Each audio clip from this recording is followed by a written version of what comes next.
Bismillahirrahmanirrahim. Assalamualaikum warahmatullahi wabarakatuh.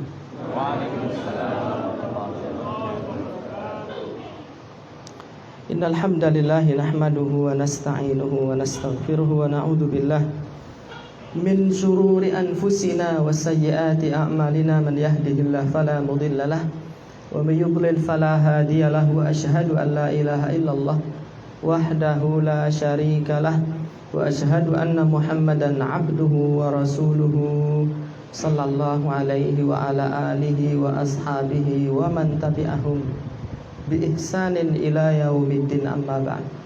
Ikhwani fillah rahimani wa rahimakumullah wa a'azakumullah. Bahagia sekali rasanya malam hari ini kita dipertemukan oleh Allah Ta'ala di tempat yang mulia ini dalam rangka untuk menjalin ukhuwah Islamiyah, untuk menjalin tali persaudaraan, tali persahabatan yang semoga tali tersebut tetap terhubung sampai nanti di akhirat. Allahumma amin ya rabbal alamin. Selaras dan senada dengan tema pengajian pada kesempatan malam hari ini, bersahabat sampai akhirat. Saya diberitahu bahwa jamaah yang hadir di sini rata-rata adalah sebagian orang yang suka bermotor ya. Nah, ada beberapa kejadian dalam episode kehidupan saya di mana saya mungkin meskipun tidak secara resmi disebut pemotor juga. Kenapa demikian? Karena setiap tahun saya menghadiri daurah di Malang itu motoran terus. Jadi jalurnya lewat Wonogiri, kemudian Ponorogo, Trenggalek, Tulungagung, terus Kediri, kadang Blitar, lalu ke Batu Malang. Pernah juga saya mengisi pengajian di Surabaya motoran dari Klaten. Sampai tidurnya di masjid di pinggir jalan. Pernah juga ke Cilacap motoran. Pernah juga mau mengisi pengajian di Pekanbaru motoran, tapi panitianya teriak-teriak nggak boleh katanya. Nanti sampai berapa hari ya? Jangan-jangan nggak sampai nanti kalau di Pekanbaru. Ya semi mungkin ya. Semi biker. Teman-teman sekalian yang dirahmati oleh Allah Subhanahu wa ta'ala, kenapa kita perlu bersahabat sampai akhirat? Karena dikhawatirkan persahabatan kita hanya berhenti di dunia saja. Itu yang kita takutkan. Dan Allah Subhanahu wa ta'ala telah memberikan peringatan kepada kita semua di dalam kitab Al-Quran. Al-akhilla itu orang-orang yang saling mencintai, saling bersahabat. Yauma idzin, pada hari itu, ba'duhum li ba'din, antara sebagian mereka dengan sebagian yang lain, aduun, itu menjadi musuh. Illal muttaqin, kecuali orang-orang yang bertakwa. Dan kita perlu tahu bahwa al-khullah itu adalah persahabatan tingkat tinggi. Dua orang sahabat yang saling mencintai dengan rasa cinta yang besar. Ya. Dan al-khullah ini adalah cinta paling tinggi. Tidak setiap orang itu mendapatkan predikat khalil, benar tidak? Siapa nabi yang sering disebut itu mendapatkan predikat al-khalil? Nabi Ibrahim alaihissalam, Khalilullah, sang kekasih Allah. Jadi tidak cukup dikatakan sebagai Habibullah, sama-sama kekasih kalau bahasa Indonesia. Tapi kalau Khalil atau Al-Khullah itu cintanya lebih tinggi lagi. Nah, meskipun rasa cintanya itu sudah memuncak antara satu sahabat dengan sahabat yang lain, kelak di akhirat mereka itu akan menjadi musuh satu sama lain. Na'udzubillahi min dzalik. Illal muttaqin, kecuali orang-orang yang bertakwa. Kita melihat teman-teman sekalian di sekeliling kita ada orang-orang yang dikumpulkan karena hobi. Persahabatannya itu terjalin karena hobi. Ada yang dia bersahabat kepada sesama pendaki gunung sehingga mereka saling mencintai. Ada yang bersahabat karena sesama pemotor, mereka saling mencintai. Ada yang bersahabat karena sesama peminum kopi. Peminum kopi pun dirinci lagi. Madhab saya kopi giling misalnya. Saya nggak doyan kopi gunting. Safinatun nar nggak mau saya. Saya maunya kopi deplok atau kopi giling, nggak pakai gula. Artinya ketika komunitas peminum kopi giling ini kemudian mereka menjadi bersahabat dan saling mencintai. Demikian juga orang yang dikumpulkan di atas hobi-hobi yang lain, mereka bersahabat, bersaudara dikarenakan pertalian hobi tersebut. Itu boleh apa tidak? Sah-sah saja. Tetapi sebaiknya persahabatan tersebut tidak hanya diikat karena persamaan hobi, tetapi diikat karena rasa takwa kepada Allah Subhanahu wa ta'ala. Karena itulah persahabatan yang akan kekal abadi, yang akan terus berlangsung sampai hari di akhirat kelak. Adapun persahabatan yang tidak dijalin di atas dasar takwa, pondasi ketakwaan kepada Allah Subhanahu wa ta'ala, maka ia menjadi persahabatan yang semu. Kelak di akhirat mereka akan menjadi musuh. Ya. Kenapa demikian? Banyak hal praktek yang kita lihat. Misalnya saya sendiri termasuk senang dengan senjata tajam karena saya aktif di dunia penjagalan sapi juga. Sebagian jagal itu teman-teman sekalian, ini ruangannya 5x6, itu tembok isinya gaman semua ya, golok, pedang, pisau dengan berbagai macam ukuran ya, dan modelnya. Yang versi Jawa, yang versi Sunda, yang versi Betawi, yang versi Arab, yang versi Eropa, semua dia punya. Pertanyaannya, apakah semua senjata ini dipakai semua untuk menyembelih hewan kurban? Kan tidak kan? Berarti apa? Berarti dia sudah dikendalikan oleh hobinya. Bukan dia yang mengendalikan hobinya, tetapi dia sudah terkena racun apa? Racun dunia tadi. Nah, nanti sebabnya apa? Banyak, yaitu karena hobi kita, karena persahabatan kita tidak dilandasi atas dasar takwa kepada Allah Subhanahu wa ta'ala. Nah, ayat ini teman-teman sekalian berkaitan dengan kisah dua orang sahabat yang saling mencintai. Yang satu namanya Uqbah bin Abi Mu'aid, yang satu lagi namanya Umayyah bin Khalaf. Ini dua orang sahabat karib ya. Kalau kata orang Klaten, konco kental ya, kakak, double K. Kalau orang Jawa Timur menyebutnya apa? Koncoplek. Koncoplek ya. Ada yang dari Jawa Timur sini? Ada? Mana? Ngumpet. Koncoplek kalau orang Jawa Timur menyebutnya. Nah, Uqbah bin Abi Mu'aid ini seorang Asyrafu Quraisy, seorang pembesar suku Quraisy. Satu ketika dia mengundang Rasulullah Shallallahu Alaihi Wasallam untuk hadir di sebuah walimah, pesta makan. Dan Nabi Shallallahu Alaihi Wasallam enggan untuk makan di situ kecuali ya, Ibnu Abi Mu'aid ini harus masuk Islam terlebih dahulu. Lalu dia masuk Islam dan duduk bermujalasah, bermajlis bersama Nabi Sallallahu Alaihi Wasallam. Dia beriman, menyatakan keimanannya secara terang-terangan. Nah, sahabat karibnya yang bernama siapa tadi? Ubay bin Khalaf. Saat itu dia sedang bersafar di negeri Syam. Sekembalinya pulang dari safar, ini Ibnu Abi Mu'aid ini mendatangi sahabatnya. Lalu kalau kata orang kita sopo aruh gitu ya. Ya kabarnya mas? Dia diam saja, tidak menjawab salam dari sahabatnya. Lalu sahabatnya merasa heran, loh kamu kok saya ajak ngomong kok diam saja? Apa kata Ubay bin Khalaf ini? Wajhi liwajhika haram, wajahku ini haram untuk wajahmu, gitu. Jadi kata-kata simbah-simbah kita ya, kowe kuwi upama dadi banyu ora arep tak cawuk, dadi godhong ora arep tak suwek, dadi kopi ora arep tak seruput. Antum kalau ngombe kopi dimarahi nanti pecinta kopi, katanya minum kopi itu harus diseruput ya, sampai menimbulkan efek apa? Kabut di langit-langit mulut. Ora kosong menar ngombe kopi. Harus gitu katanya, sampai menyebar ke langit-langit mulut. Nah, loh kenapa kok kamu seperti itu? Kita kan friend, kita kan koncoplek, kita konco kental. Ya. saya tidak mau ketemu dengan kamu sampai kamu menemui Muhammad, kemudian engkau meludahi dia, kata Ubay bin Khalaf. Na'udzubillahi min dzalik.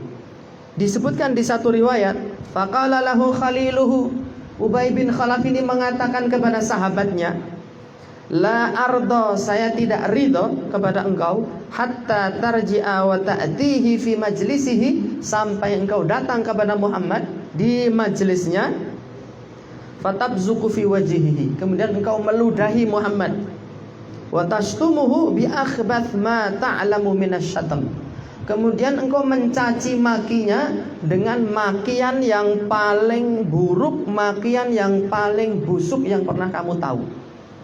Jadi bahasa kita ya, saya tidak ridho kepada kamu sampai kamu menemui Muhammad, kamu meludahi mukanya, diunek-unek dengan pisuan yang paling parah. Ya. Kita mengenal basio, bajindul, ba wa akhwatuha, ba dan saudara-saudaranya. Na'udzubillah min dzalik. Kamu ucapkan semua, kamu caci maki Muhammad, baru kita jadi sahabatan lagi. Apa yang terjadi teman-teman sekalian?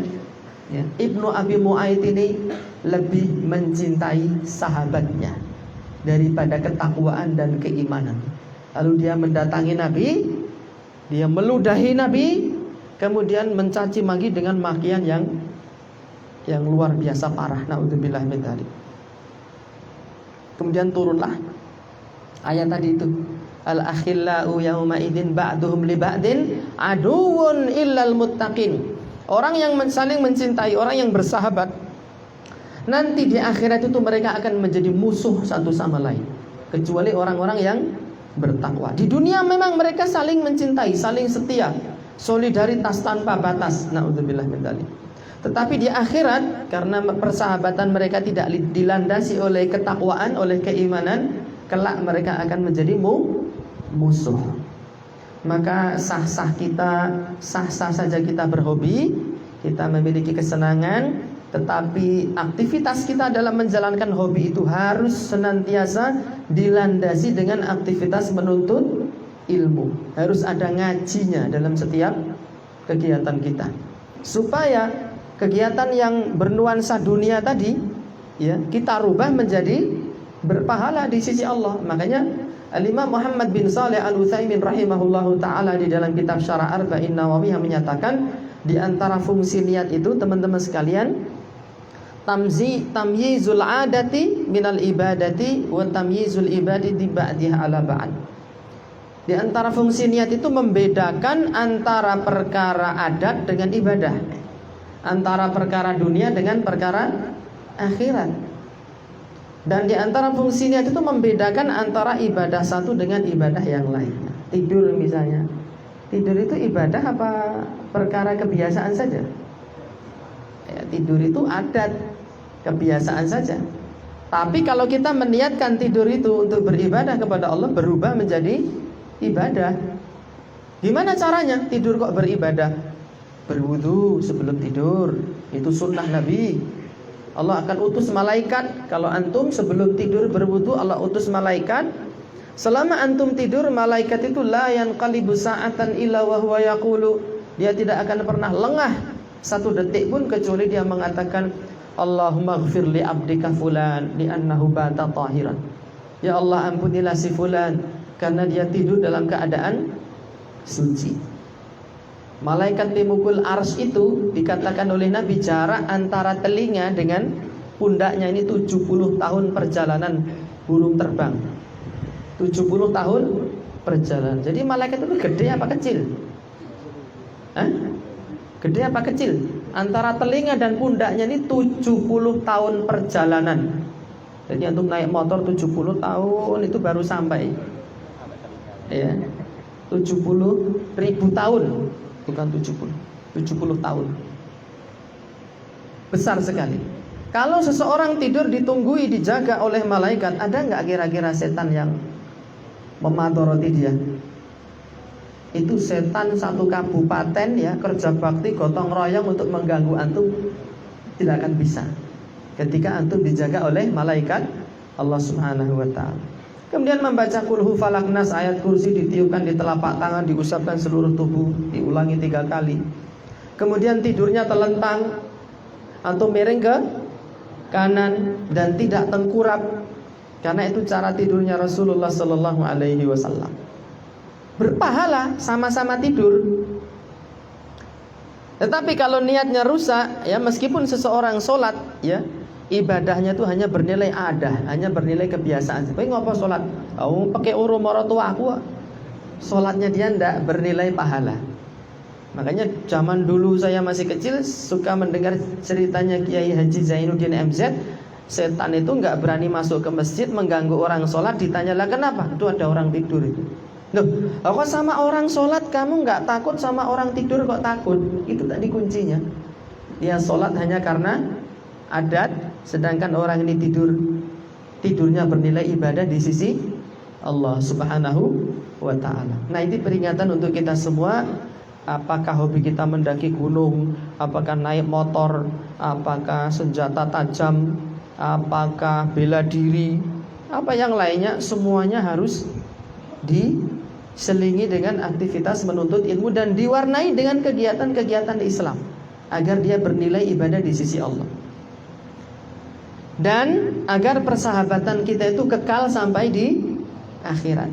Jangan seperti Ibnu Abi Mu'aid dan Umayyah bin Khalaf, na'udzubillahi min dzalik, yang dia dijadikan contoh yang buruk di dalam Al-Quran tentang 2 orang yang bersahabat, namun persahabatannya hanya berhenti di dunia saja, adapun di akhirat mereka akan menjadi musuh.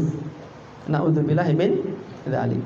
Kemudian di antara manfaat juga teman-teman sekalian, kalau kita menjalankan kesukaan, ya kita bersahabat dengan teman kita, berteman dengan sahabat kita, dan seterusnya.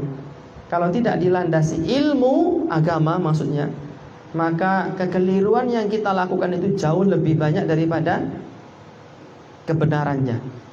Kata para ulama, masalul jahili an dinihi radin biqaidihil jahulil hairi kabahimati amya'i qada zimamaha a'ma ala iwajit tariqil jairi. Tuh, kalau enggak menuntut ilmu, dengar suara tegak dihitung, sugih melarat, sugih melarat. Waduh, kok melarat ya? Karena enggak punya ilmu. Ya. Na'udzubillahi min dzalik. Apa kata para ulama? Mathalul jahili, perumpamaan seorang yang jahil an dinihi agamanya, ya, radin biqaidihil jahulil hairi, dan dia merasa ridha menjadikan orang yang jahil juga sebagai penuntun hidupnya, tempat bertanyanya kepada orang yang jahil agamanya. Dia sendiri jahil bertanya kepada orang jahil. Kabahimati amya'i qada zimamaha, laksana kuda yang buta yang di tali kekangnya itu dikendalikan oleh orang yang buta. Ala iwajit tariqil jairi, kemudian berjalan di atas jurang yang berkelok-kelok dan berbahaya. Kuda yang buta ditunggangi oleh orang yang buta. Atau ginilah, malam hari antum naik motor lampunya mati semua. Yang naik motor orang buta, jalan di atas jurang, selamat apa bejo itu? Hah? Kalaupun selamat hitungannya detik itu. Baru nyelah jerantal ngeng langsung blusuk gitu. Bablas. Demikian pula kita di dalam menjalani kehidupan ini, wabil khusus di dalam menjalani hobi kita itu, kalau kita tidak menuntut ilmu, maka kerusakannya jauh lebih besar, lebih parah daripada kebaikannya. Jangankan kok masalah naik motor ya, masalah tidur saja kalau nggak berilmu, rusaknya lebih banyak daripada baiknya. Loh kok begitu? Ya tidurnya tengkurap. Dikatakan oleh Nabi, orang tidur tengkurap itu tidurnya ahli neraka. Berarti kita sedang bertasyabuh, sedang menyerupai ahli neraka. Padahal Nabi mengatakan man tasyabaha biqaumin fahuwa minhum. Barang siapa menyerupai satu kaum, dia termasuk kaum itu. Ya, naudzubillah min dzalik. Kemudian dari sisi kesehatan, ternyata orang tidur tengkurap itu jantungnya tertekan, peredaran darah jadi tidak lancar, mengakibatkan tindian. Tahu tindian? Siapa yang pernah tindian sini? Tulung-tulung itu loh, nggak bisa bergerak. Katanya melihat buta, ada yang melihat wewe ya. Dan wewe itu adanya ya cuma di kita. Indonesia aja. Bener nggak? WW putih. Ada di Inggris WW gombel gitu. Ada nggak? Atau Kuntil Children gitu di sana. Di sana itu adanya cuma Casper sama Dracula. Itu pun tampilannya wah ya, pakai jas dasi. Kalau hantu kita itu ya Allah, ana sing mengkatok tok, roke bolong ya. Pokoknya memelas lah gitu. Sing rada ayu sithik iki suster ngesot ya ngesot ya.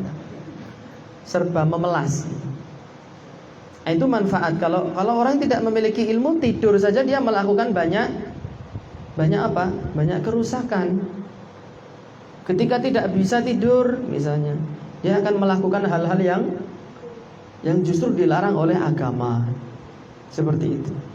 Itu diantara pentingnya menuntut ilmu. Jadi agar dalam bersahabat kita itu bisa kekal sampai ke akhirat, kemudian kita meminimalisir adanya kekeliruan dan kekeliruan itu tidak menghasilkan kecuali dosa dan kesalahan di akhirat kelak. Na'udzubillahi min dzalik.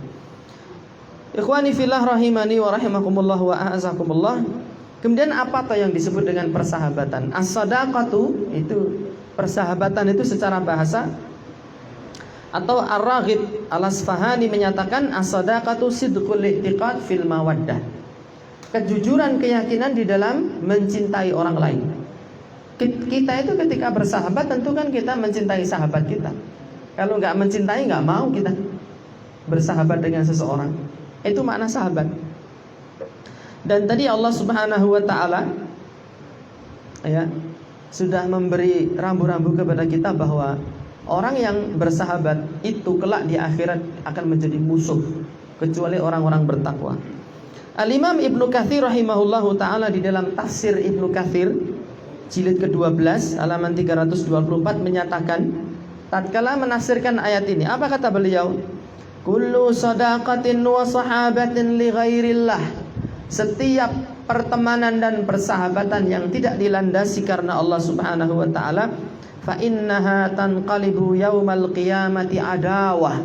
Maka kelak di hari kiamat dia akan berubah menjadi permusuhan. Illa ma kana lillahi azza wa jal. Kecuali orang yang bersahabat, orang yang berteman, orang yang saling mencintai karena Allah Subhanahu wa taala. Fa innahu daimun bidawamihi. Maka persahabatan mereka itu akan tetap kekal abadi selama ya, niat membangun sahabat karena Allah itu masih ada. Itu kata siapa? Al-Imam Ibnu Katsir rahimahullahu taala. Dan tatkala kita bersahabat itu selayaknya karena kita membangun persahabat itu karena Allah ya. Karena Allah itu jangan diartikan karena cinta. Kalau bersahabat itu karena mengharap pahala dari Allah tidak ikhlas. Kalau bersahabat itu karena takut ancaman Allah tidak ikhlas. Bukan begitu. Itu keliru ungkapan seperti itu. Kita beribadah karena cinta. Kalau karena pahala tidak ikhlas. Kalau karena takut neraka tidak ikhlas. Kalau karena minta surga tidak ikhlas. Itu keliru. Ibadah yang ikhlas, bersahabat yang ikhlas itu karena cinta kepada Allah, mengharap surga Allah dan takut neraka Allah. Ketiga ini harus seimbang ya. Kalau tidak seimbang oleng. Motor antum kalau nggak seimbang oleng loh misalnya. Misalnya soknya ada dua, yang satu tuh sudah ngempos ya, bocor ya, itu akan oleng nanti. Kecuali yang matic ya, matic memang dari awalnya itu memang satu, bukan karena saya ditipu sama dealernya ini kurang ajar ini, dikira saya orang bodoh katanya. Ya kalau matic itu di mana-mana soknya satu, kecuali yang tidak ya. Sampai mana tadi? Jadi di dalam bersahabat itu kita boleh karena mengharapkan wajah Allah. Kenapa kamu berteman sama si fulan itu?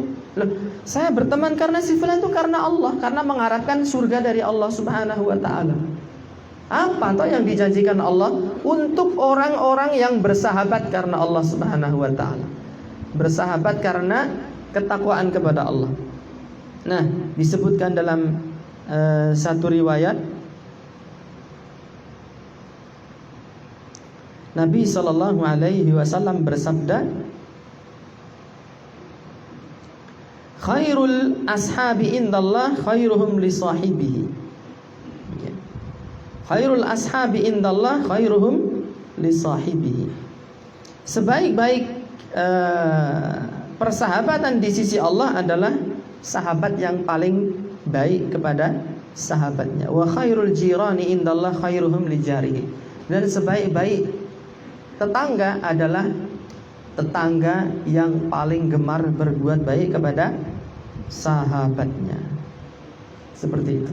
Itu juga merupakan motivasi dari Nabi sallallahu alaihi wasallam, ya, untuk kita semua agar di dalam bersahabat ini jangan hanya mengambil keuntungan secara sepihak.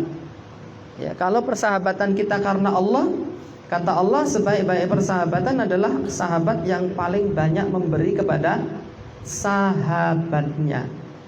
Ya, bukan sekedar kadang konang. Tahu kadang konang? Kadang konang itu kalau saya tidak salah dia maunya hanya mendekati kepada sumber cahaya. Ketika cahayanya redup ditinggal sama dia. Itu kunang ya. Kunang apa laron? Kadang konang. Tidak seperti itu. Ikhwani fillah rahimani wa rahimakumullah wa a'azakumullah yang senantiasa dirahmati oleh Allah Subhanahu wa taala. Kemudian di dalam satu riwayat juga disebutkan bahwa di surga itu ada satu istana yang membuat para penduduk surga itu merasa takjub. Kok ada istana megah sekali di surga ini? Ini untuk siapa? Lalu dikatakan itu adalah dipersiapkan oleh Allah Subhanahu wa taala untuk orang-orang yang bersahabat karena Allah Subhanahu wa taala. Kalau bersahabat karena Allah, kira-kira sahabatnya keliru didiami saja, enggak apa-apa karena dia sahabat saya enggak enak kalau mau negur. Itu karena Allah apa karena ego itu? Ego. Masa sahabatnya berbuat keliru didiamkan saja, alasannya hanya karena tidak enak. Nah, berikutnya teman-teman sekalian, di dalam bersahabat kita juga harus memilih, ya. Sahabat yang kita pilih adalah sahabat yang salihah, yang memiliki kriteria-kriteria yang baik. Karena kalau tidak, pepatah Arab mengatakan as-sahibu sahib.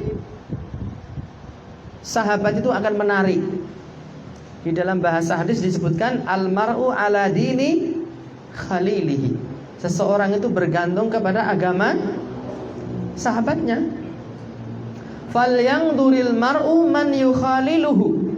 Maka hendaknya seseorang itu memperhatikan dengan siapa dia bersahabat. Ini bapak-bapak yang mau ngambil mantu ya, itu ada tipsnya mau ngambil mantu. Meskipun saya belum pernah mantu, anak saya masih kecil-kecil. Gimana ini Ustaz? Saya punya anak perawan ditembung sama seorang ikhwan ini. Diterima apa enggak? Gimana cara mengetahui kualitas akhlak dari si ikhwan ini? Lihat saja teman-teman mainnya dia. Ya. Kalau dia berteman dengan orang-orang yang suka nongkrong-nongkrong enggak jelas, ya seperti itu kualitasnya dia. Kalau dia berteman dengan orang yang suka misuh-misuh ya, bawa akhwatuha tadi, dan teman-temannya ya, Basio, Bajindul dan yang lain-lainnya, rasa disebut kabeh. Ngemarai horor gitu. Contoh kok elek. Contoh itu yang baik. Seperti itulah kualitas agama seseorang. Sangat berbanding lurus dengan kawan mainnya dia. Maka masing-masing kita hendaknya introspeksi diri. Selama ini, sejauh ini, siapa toh sahabat karib saya? Ya seperti itulah kualitas kita. Tidak akan jauh-jauh. Ya. Antum suka main nongkrong dengan tukang ngarit, ya seperti itulah. Akhlaknya ya bukan jenis pekerjaannya, bukan. Tapi akhlaknya. Suka bermain bola di lapangan, ya akhlaknya dengan teman-teman antum yang bermain bola itu. Ya. Saya tuh ngelihat anak-anak kecil di desa-desa saya itu kalau sudah main bola, nendang bola, luput nggak kena itu mesti misuh ya. Bawa akhwati tadi. Ora kena iki basio gitu. Padahal kita mengajarkan anak-anak kita itu ucapan-ucapan yang baik. Begitu main ke lapangan, satu hari saja mulai itu sudah membawa kosakata-kosakata yang tidak baik. Itu menunjukkan, dan itu tidak hanya berlaku untuk anak-anak. Tidak hanya berlaku untuk anak-anak, tapi yang tua-tua juga berlaku seperti itu. Dan semua karakter itu bisa tertular. Jangan salah ya, LGBT itu bisa muncul karena persahabatan. Saya ada cerita kisah nyata di daerah Wetan, saya nggak sebut nama daerah ya. Ini si fulan ini santri ya, sudah lulus pesantren dan dia sudah bisa baca kitab gundul. Tahu kitab gundul? Kitab yang nggak ada rambutnya. Nah, qadarul dia itu bekerja di negeri perantauan. Bekerjanya itu di salon kecantikan. Lalu pulang kampung sudah berubah total dia. Ya, tampilannya itu 100% wanita. Rambutnya panjang, gerak-geriknya, cara berbicaranya. Ya, kenapa? Karena dia bersahabat dengan orang-orang seperti itu. Setahun, 2 tahun mungkin tidak, ya. Tapi yang namanya sahabat itu akan menarik. Pelan tapi pasti. Orang yang awalnya garang itu bisa jadi jalannya itu tadi pentar-pentar nggak karu-karuan. Ya. Karena Umar Ibnul Khattab mungkin satu saat kita perlu mengadakan pengajian judulnya sifat dan karakter lelaki sejati. Islam sangat mengajarkan yang lelaki itu harus berkarakter lelaki, yang wanita harus berkarakter wanita. Dan Rasulullah melaknat lelaki menyerupai wanita, wanita menyerupai laki-laki. Itu dilaknat. Termasuk antum nonton HP itu, tontonlah kalau laki kan laki-laki ya. Tontonlah tontonan yang laki-laki gitu. Ya. Orang kok montore dicet pink bunga-bunga kayak Hello Kitty. Jangan loh itu. Tapi kan saya metrekol, meskipun metrekol lambat laun itu akan berpengaruh. Makanya di antara hikmah Islam itu melarang laki-laki pakai emas, karena emas itu aksesorisnya wanita dan itu bisa mempengaruhi karakter seseorang. Ya. Dan Nabi SAW juga melarang setiap hari sisiran terus. Gitu. Kalau sisiran terus wanita nggak apa-apa, laki-laki nggak usah, cukup digerawut gini wae. Cukup ya. 5 jari aja. Rambutmu kok awut-awutan? Wong lanang kok ngono. Iya, lanang. Iya, kemudian nanti malah temanya melenceng nanti. Ada beberapa hal yang kalau kita lakukan itu akan memperkuat karakter kelelakian kita. Dan ada perkara-perkara yang kalau kita lakukan itu akan melemahkan karakter kelelakian kita. Termasuk dalam berbicara, itu karena Umar idza takallama asma'a. Umar itu kalau bicara lantang, menggelegar. Gitu ya. Wa idza masya asra'a. Jika berjalan cepat, rekat gitu, bukan kelemar-kelemar. Nabi itu kalau berjalan digambarkan para sahabat seperti orang menuruni bukit. Jojrok gitu loh, cepat itu. Dan ora tolah-toleh.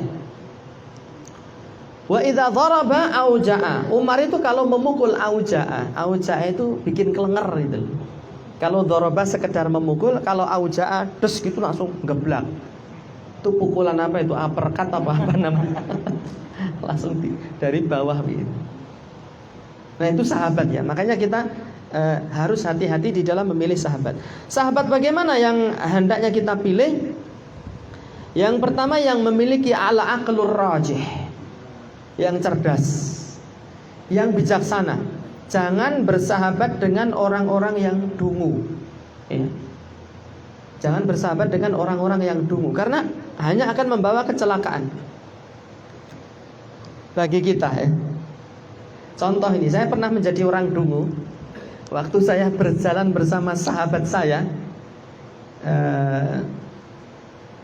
sahabat saya nuntun sepeda ontel. Saya berjalan di depan. Di depan itu ada anjing besar jekok itu dengan sangat ganas. Wow gitu. Saya mundur gini.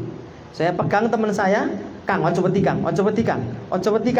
Terus saya taruh dia di depan, ojo wedi Kang. Teman saya ketawa, lah kamu bilang ojo wedi kok malah saya dipakake kiri gitu. Kamu yang ngumpet di belakang gitu. Oh iya ya, itu nggak bagus itu. Ya, itu diantara karakter apa? Dungu.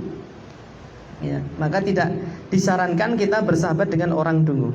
Kata Ali ibnu Abi Thalib, "Fala tashab akhal jahli." Janganlah engkau bersahabat dengan orang yang dungu. Wa iyyaka wa iyyahu. Ya. Menjauhilah engkau dari dia. Fakam min jahilin arda haliman hina akhahu. Betapa banyak seorang yang dungu itu merendahkan seorang yang bijaksana tatkala mereka bersaudara. Jadi ada orang yang sangat bijaksana sekali, ya, kemudian dia bersahabat dengan orang yang dungu, yang tidak punya akhlak, yang misu-misu terus, ya. Akhirnya kebijaksanaan dia, kewibawaan dia itu menjadi runtuh. Seperti itu. Jadi Islam itu sangat menghormati ilmu, dan Islam itu sangat menghormati ahli ilmu, dan selayaknya kita tidak membicarakan ilmu kecuali di tempat-tempat yang memang mulia. Ya. Adapun dengan orang-orang yang tidak punya akhlak, yang dungu, yang laim, yang ditolong malah mentung, ya, ditolong malah mentung. Gimana ya kasusnya ya? Ada itu teman-teman sekalian. Orang kita punya sahabat punya utang, ya, kemudian utang riba, ya, kemudian dilunasi, janji ya kamu enggak riba, ya enggak gitu. Ya sudah, kalau kamu berjanji ini yang terakhir utang riba, kita bantu untuk melunasi. Begitu dilunasi, selang berapa bulan ini yang melunasi ini dicari orang, dicari rentenir. Loh, ada apa kok sampai nyari saya? Loh, ini kan sampean punya tanggungan utang. Loh, utang dari mana? Ini si fulan kemarin utang kepada saya, dia bilang pokoknya nanti nek enggak ada nyaur suruh nyari jenengan gitu. Apa kurang ajar itu? Ya. Jadi antum nolong ini punya utang riba. Kamu tak lunasi utangnya, tapi jangan riba lagi ya. Ya, udah dilunasi. Ya utang ke sini. Dia bilang nanti ora usah nyaur. Engko nek aku ra iso nyaur, engko kancaku kae sing nyaur wis. Dek iki ya wis ngono kuwi. Akhirnya ketika dia nyari saya. Kalau antum jadi saya gimana kira-kira? Alhamdulillah apa begitu? Nah, itu contoh orang yang berteman dengan orang yang akhal jahli tadi. Ya, wali syai'i ala syai'i maqayisun wa asbah, dan segala sesuatu, ya, itu mesti memiliki memiliki sesuatu yang semisal. Orang yang dungu biasanya ya hanya akan berteman dengan sesama orang dungu. Kalau ada orang bijaksana berteman dengan orang dungu, ya akan hilanglah kebijaksanaannya. Kemudian yang kedua, teman-teman sekalian, sahabat kita itu harus orang yang memiliki husnul khuluq, yaitu akhlak yang mulia. Nabi SAW bersabda, "Ma syai' athqal fi mizanil mu'min yaumal qiyamati min khuluqin hasan." Tidak ada yang lebih berat timbangannya di al-mizan, itu penimbang amalan kita, ya. Jadi amal-amal manusia nanti akan ditimbang. Itu namanya al-mizan. Dan keimanan terhadap al-mizan ini merupakan prinsip-prinsip Islam yang fundamental, yang harus diyakini karena dalilnya banyak di dalam Al-Quran, di dalam hadis, dan ucapan para ulama ahli sunnati wal jamaah. Nah, tidak ada yang lebih berat timbangannya di sisi Allah melainkan akhlak yang mulia, kata Nabi SAW. Kemudian disebutkan dalam satu riwayat sahih, "Inna fil jannati ghurafan tara zuhuraha min butuniha." Sesungguhnya di dalam surga itu ada satu istana yang engkau bisa melihat luarnya dan dalamnya. Mungkin ini seperti istana kaca begitu, atau intan berlian. Wa butuniha min zuhuriha, dan dalamnya dari luarnya bisa terlihat. Faqama a'rabiyyun faqala liman hiya ya Rasulullah. Ada seorang Arab Badui bertanya, "Itu istana untuk siapa wahai Rasulullah?" Qala liman atabal kalam, bagi orang yang mulia ucapannya, wa at'amat ta'am, sering memberi makan, wa adamas siyam, sering berpuasa, wa shalla lillahi bil laili wan nasuniyah, dan melakukan qiyamul lail, ya, ketika orang lain tidur. Sampai di kalangan ulama ussalaf itu ada salah seorang salaf yang diberi julukan Abu Hamzah As-Sukari. Abu Hamzah As-Sukari. As-Sukari itu kan gula. Jadi dia Abu Hamzah si gula. Apakah dia bakul gula? Bukan. Abu Hamzah As-Sukari ini diberi gelar As-Sukari si gula karena tutur katanya itu manis seperti gula. Seperti itu. Itu akhlak para ulama salaf gitu. Yang terakhir karena waktunya udah menjelang habis ya, kita bersahabat dengan orang-orang yang tidak tamak kepada dunia. Ya, orang-orang yang tidak tamak kepada dunia. Jadi usahakan kita ini dan juga teman-teman, kalau dulu kita hidup di era Orde Baru ya, tatkala naik bis itu, dulu kan dari saya sekolah dari Mbayat ke Klaten ini lewat Stadion Trikoyo, lewat terminal, itu sering ketemu tetangga di dalam bis. Loh Pak D, badhe tindak pundi? Atau Pak D dengan ponakannya ketemu di bis. Apa yang terjadi? Antum tahu nggak apa yang terjadi? Hah? Rebutan le arep mbayari gitu. Niki Mas kernet 500 kula kalih niki ponakan. Oh mboten sak padhe kula mawon, niki mawon Mas, niki mau rebutan itu. Itu berarti sahabat yang tidak tamak kepada dunia. Contoh sahabat yang tamak kepada dunia, ketika temannya datang ya minta oleh-oleh, ketika temannya pergi minta tinggalan gitu. Terus kowe le arep ngoleh-oleh le ninggali kapan itu?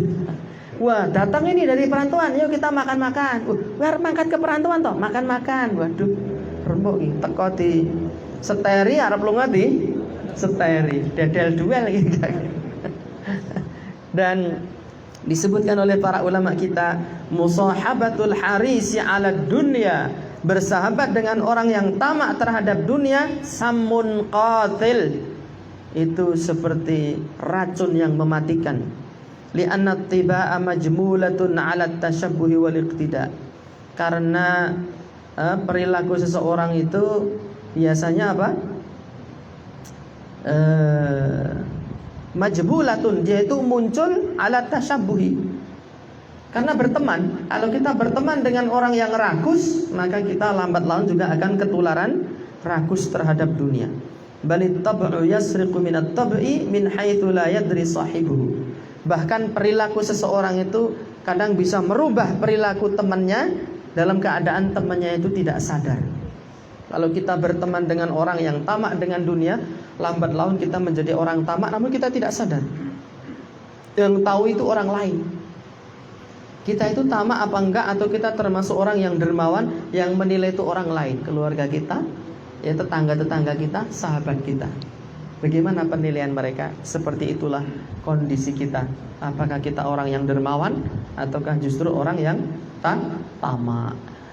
Teman-teman sekalian, barangkali itu saja yang bisa kita sampaikan tentang keutamaan bersahabat dengan orang yang baik. Kemudian kriteria sahabat-sahabat yang selayaknya kita jadikan sebagai teman. Ya, karena manusia itu adalah makhluk sosial, dia tidak akan mampu hidup sendiri.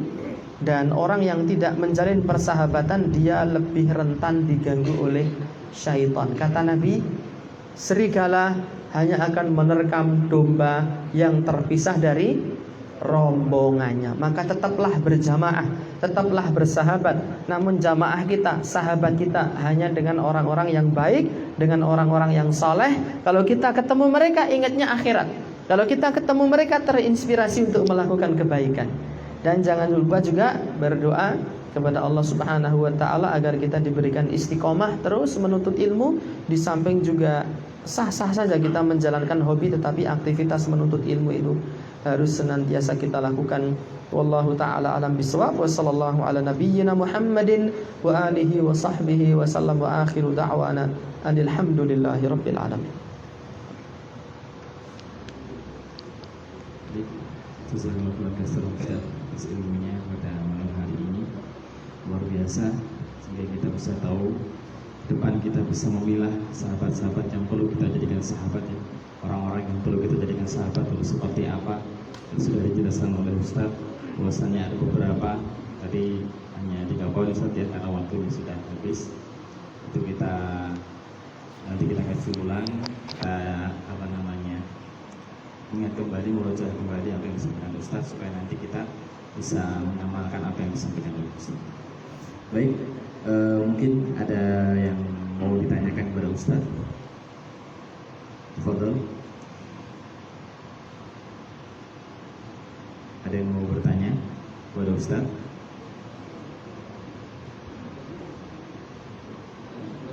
Oke. Sanif. Monggo. Waalaikumsalam warahmatullahi wabarakatuh. Nama saya Arif dari Budi. Sedikit pertanyaan.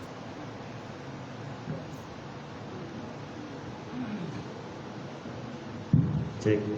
Sebelumnya perkenalkan, nama saya Hanif dari Wedi Ustaz. Ahlan wa Mau sahlan. sedikit bertanya untuk mungkin sedikit saran aja Ustaz.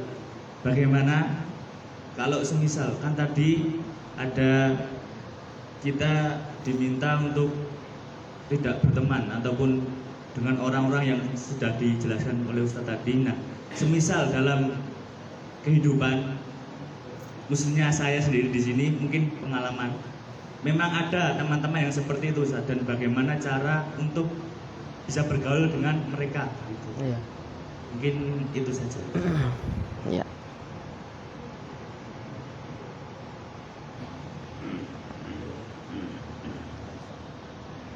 Bismillahirrahmanirrahim. Walhamdulillahi wassalatu wassalamu ala Rasulillah wa ala alihi wa sahbihi wa man walah wa ba'd. Jadi larangan berteman itu bukan berarti memutus silaturahim totalitas, sama sekali tidak.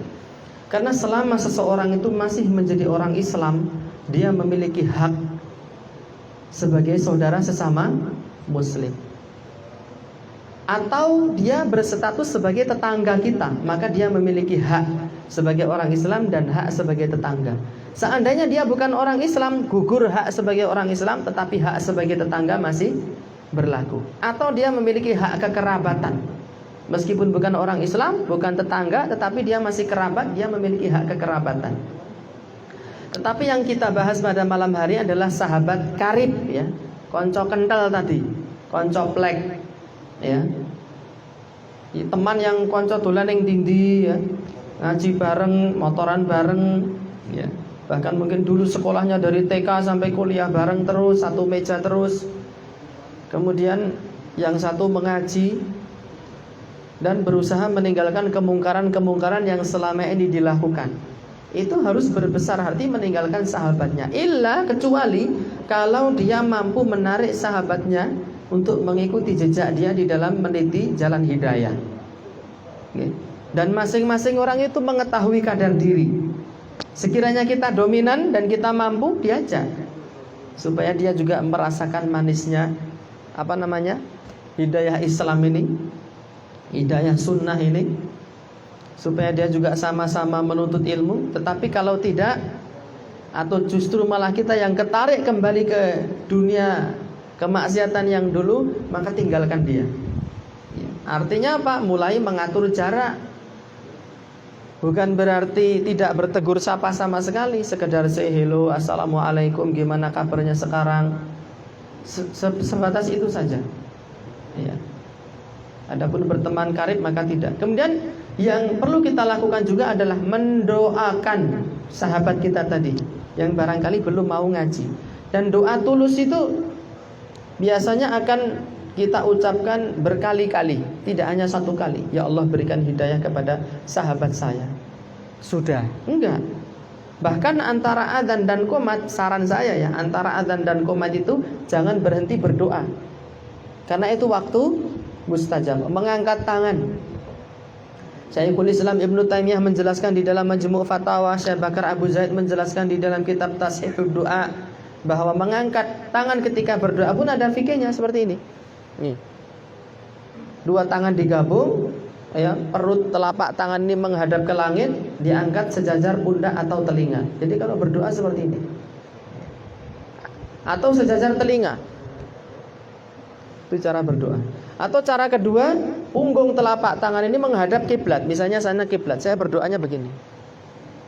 Atau sejajar telinga begini. Itu cara mengangkat tangan ketika berdoa. Dan itu menjadi sebab dikabulkannya doa kemudian mengulang-ulang. Yang ketiga, harus ada upaya dari kita kalau kita ingin mengajak teman kita itu untuk ngaji. Upayanya bagaimana? Ya macam-macam. Bisa kita belikan buku, bisa kita kirimi rekaman pengajian, atau kita ajak menghadiri event-event yang mungkin menarik ya menurut pandangan orang-orang yang belum ngaji. Makanya kemarin saya dan teman-teman juga mengadakan program Volcano ngaji, yaitu mendaki gunung, tetapi bukan sekedar mendaki gunung, mengadakan tabligh akbar di atas Gunung Lawu. Kalau tabligh akbar di masjid, di gedung udah biasa, tapi kalau tabligh akbar di Gunung Lawu gitu, itu orang yang belum ngaji wah ini tabligh akbar ning gunung ya. Oh tak melu kaya ngapa rupane. Kaya ngapa rupane. Dan di luar dugaan ternyata pesertanya banyak sekali. Itu katanya menjadi event terbesar yang pernah ada di Gunung Lawu. Padahal kita tidak mentargetkan jumlahnya banyak ya. Kalau ada 30-50 orang saja sudah alhamdulillah. Tetapi tercatat kemarin ada 180. Seperti itu. Jadi ada upaya ya, mendoakan, upaya dan juga bermanis muka. Tetapi untuk berkawan karib seperti dulu jangan. Khawatirnya malah kita yang akan terseret. Karena tadi sudah kita jelaskan as-sahibu sahib. Yang namanya sahabat itu akan menyeret, akan menarik kita. Yang berikutnya antum juga harus yakin. Nabi bersabda, "Man taraka syai'an lillahi awadahu Allahu khairan minhu." Barang siapa meninggalkan sesuatu karena Allah, maka Allah akan mengganti dia dengan sesuatu yang lebih baik lagi. Antum tinggalkan sahabat yang tidak baik, Allah akan ganti dengan sahabat-sahabat yang baik. Di antara keuntungannya saya bacakan hadis ya. Maqama ala jinazatin arba'una rajulan min ahli tauhid illa syafa'ahumullahu fi. Kata Nabi, tidaklah satu jenazah disolatkan oleh 40 ahli tauhid kecuali Allah akan memberi syafaat kepada jenazah tersebut. Kalau antum berteman dengan orang-orang yang bukan penuntut ilmu, misalnya kita meninggal dunia, ya, teman kita layat apa enggak? Layat. Nyolati apa enggak? Enggak. Kowe kok ora nyolati ngomong, aku ora iso salat jenazah. Kowe kok ora nyolati kancamu mati ora tok salati ngomong. Aku jane pengen ning aku isin ditonton wong akeh. Wong nyolati kok isin nek mendem ra isin. Itu kan aneh ya. Nyolati jenazah isin nek mendem ora isin. Tetapi kalau antum berteman dengan penuntut ilmu, satu saat antum meninggal mereka datang untuk mensolati. Kalau ada 40 ahli tauhid mensolati, itu menjadi sebab keselamatan kita di akhirat. Itulah pentingnya bersahabat dengan orang-orang saleh. Wallahu taala a'lam bishawab.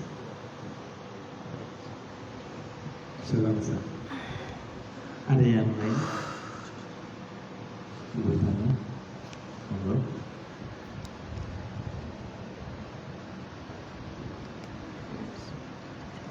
Mumpung Ustaznya masih di sini ya. Ini masih udah pulang baru mau takon mungkin.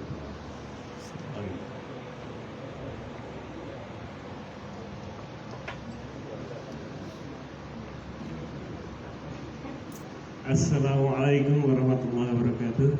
Waalaikumsalam warahmatullahi wabarakatuh. Alhamdulillah. Terima kasih. Ada yang saya mau tanyakan tadi. Ya. Nama saya Rahmat Al-Rafif dari Bayan juga. Ahlan. Keringilan Tat. Masya Allah.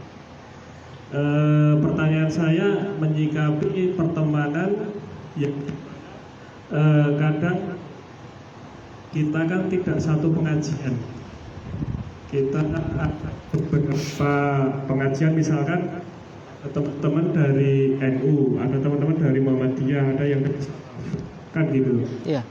Nah, ini batasan pergaulan kita itu di mana, Tan? Apakah ada ini kita bisa bersama atau tidak? Nah, itu batasan sampai mana, Tan? Iya.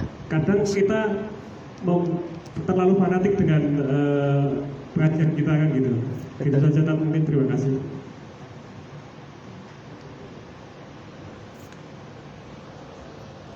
Ya, pertanyaan bagus sekali ya. Karena fenomena kemunculan jamaah-jamaah pengajian ini adalah satu fenomena yang tidak akan pernah bisa kita hindari. Tidak akan pernah. Kenapa? Karena Allah dan Rasulullah pun menyatakan itu ada. Nabi SAW bersabda, "Sataftariqu ummati ala 73 firqatan kulluha finnari illa wahidah." Umatku, umat Islam itu akan terpecah menjadi 70 sekian kelompok, semuanya masuk neraka kecuali satu. Qalu wa man hiya ya Rasulullah? Siapakah yang satu itu wahai Rasulullah? Ma ana alaihil yauma wa ashabi. yaitu orang-orang yang mengikuti jejakku dan jejak para sahabatku. Jadi tidak didominasi jamaah ini, tidak didominasi ormas ini, tidak didominasi kelompok ini. Meskipun jamaahnya itu, kalau dia mengikuti jejak Nabi dan para sahabat, itulah yang disebut al-jamaah. Itu tafsiran al-jamaah. Nabi ditanya, siapakah itu al-jamaah wahai Nabi? Ma ana alaihi yauma wa ashabi. Ya, bukan kok al-jamaah artinya saya tak membuat sekte, saya beri nama al-jamaah, berarti sekte saya yang satu-satunya masuk surga. Enggak. Tetapi yang dijamin masuk surga itu adalah orang yang menempuh ya Islam ini sesuai dengan apa yang diajarkan oleh Nabi Sallallahu Alaihi Wasallam dan yang telah diamalkan oleh para sahabat. Kenapa kok sahabat? Karena para sahabat kan murid-muridnya langsung Nabi. Kalau sahabat melakukan kekeliruan, langsung ditegur oleh Nabi.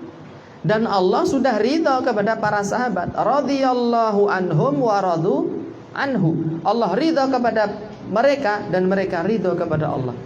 Yang diridhai apanya? Yang diridhai adalah akidahnya, muamalahnya, akhlaknya, cara beragamanya, semua.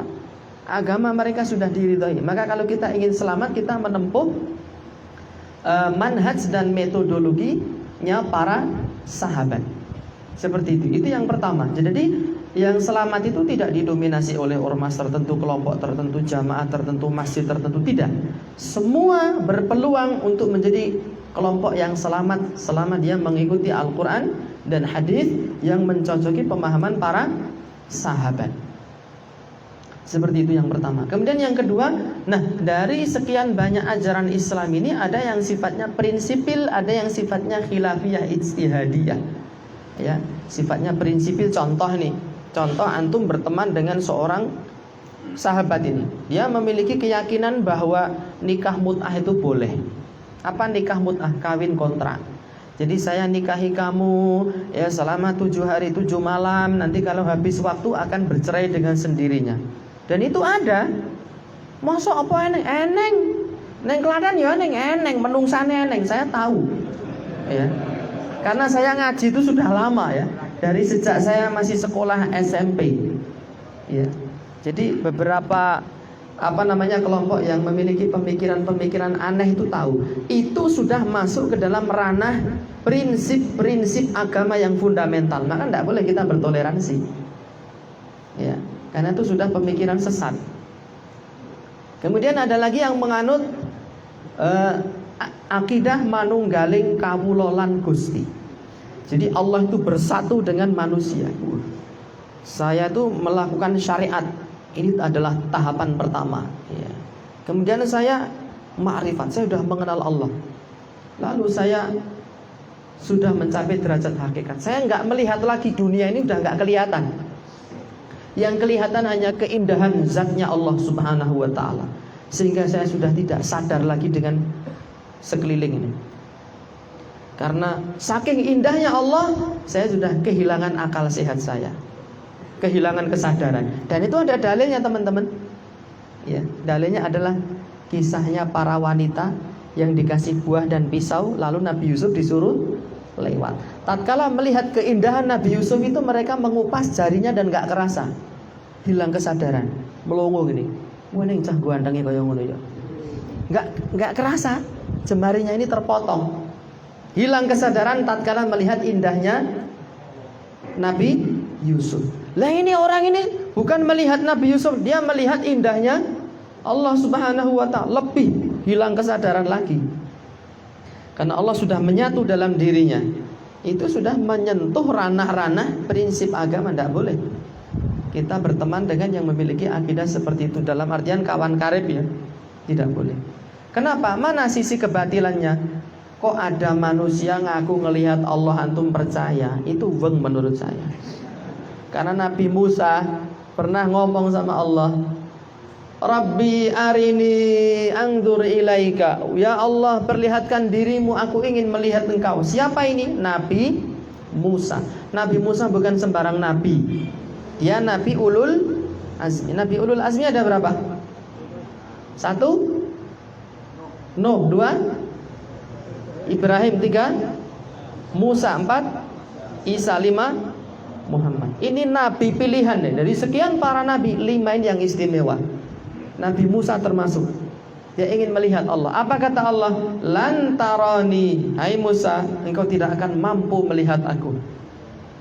Walakin dur ilal jabal, tapi lihatlah gunung itu. Kata Imam Al-Baghawi di dalam kitab Ma'alimut Tanzil, gunung itu adalah a'zamu jabalin bi Madian.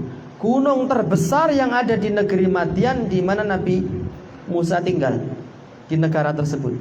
Jadi gunung yang besar. Kata Allah, ini istaqarra makanahu fasawfa tarani.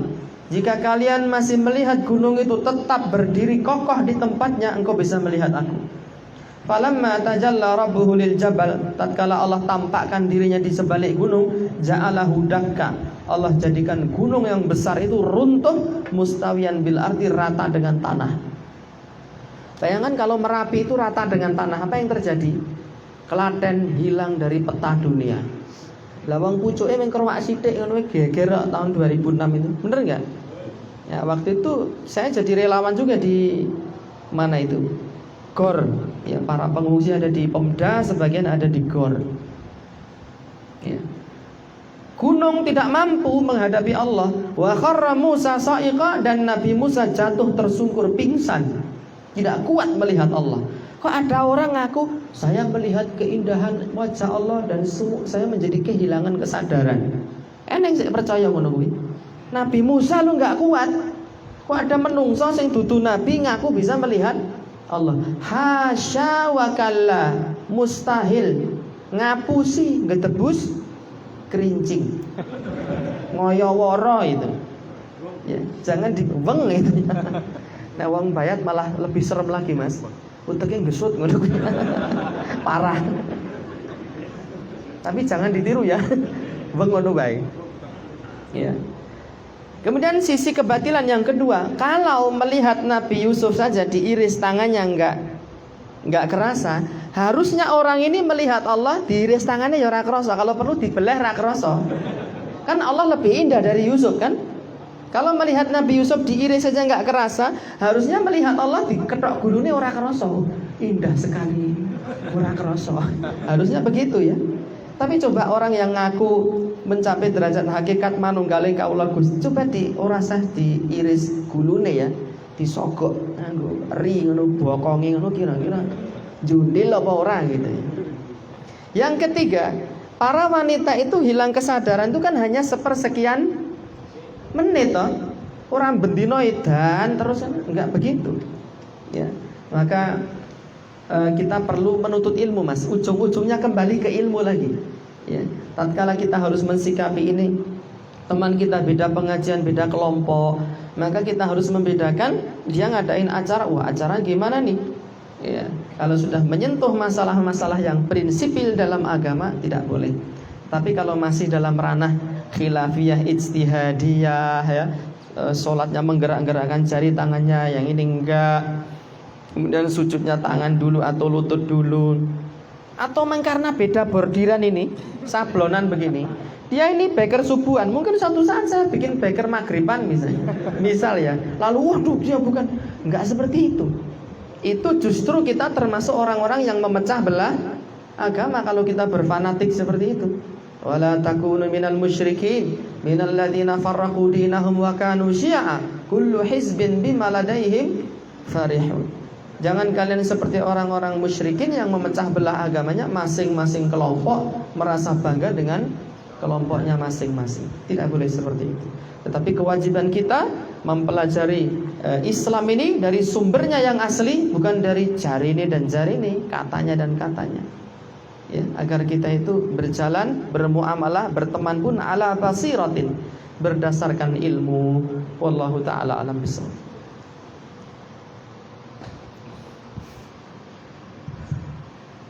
Baik, sebelum mungkin cukup ya, cukup ya. Oke, alhamdulillah.